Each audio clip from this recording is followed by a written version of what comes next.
জামাতে ইসলামীর আমির ডাক্তার শফিকুর রহমান বলেছেন, একটি স্বার্থান্বেষী মহল জামাতের বিরুদ্ধে অপপ্রচার করছে। জামাত ক্ষমতায় গেলে নাকি কওমি মাদ্রাসা বন্ধ করে দেওয়া হবে, এটি একটি জঘন্য মিথ্যাচার। আপনারা এসব মিথ্যার বিরুদ্ধে সতর্ক থাকবেন। কওমি মাদ্রাসা হলো আমাদের কলিজা।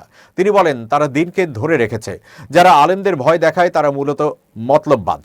জামাতের বিরুদ্ধে চলমান অপপ্রচারের বিরুদ্ধে সজাগ থেকে তিনি একটি ঐক্যবদ্ধ বাংলাদেশ গড়ার ডাক দেন।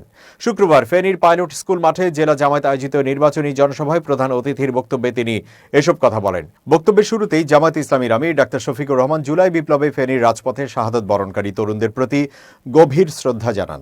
তিনি বিশেষভাবে শহীদ আবরারের কথা স্মরণ করে বলেন, আবরার ফাহাদ এই দেশের সার্বভৌমত্ব ও ফেনী নদীর পানির জন্য নিজের জীবন দিয়েছিলেন। যতদিন পৃথিবী থাকবে এই জাতি তাকে ভুলবে না। আপনারা ফেনীর মানুষও আবরারকে কোনোদিন ভুলবেন না।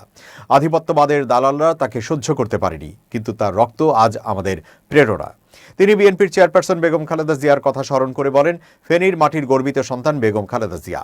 তিনি কখনো আধিপত্যবাদকে প্রশ্রয় দেননি। মহান আল্লাহ ওনাকে জান্নাতুল ফেরদৌসের বাসিন্দা বানিয়ে দিন।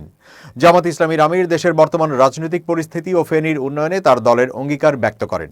রক্তের সাগরে ভেসে আসা নতুন বাংলাদেশে জুলুমের রাজত্ব অবসানের ডাক দিয়ে তিনি আরও বলেন, 12 তারিখের নির্বাচনে কেবল একটি দলের বিজয় নয়, বরং 18 কোটি মানুষের বিজয় নিশ্চিত করতে হবে।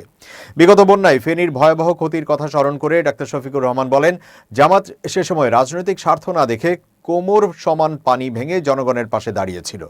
জামায়াত আমির উপস্থিত লক্ষাধিক জনতার উদ্দেশ্যে বলেন, আগামী 12 তারিখ সকলকে ভোট কেন্দ্রে গিয়ে নিজেদের ভোটাধিকার প্রয়োগ করতে হবে।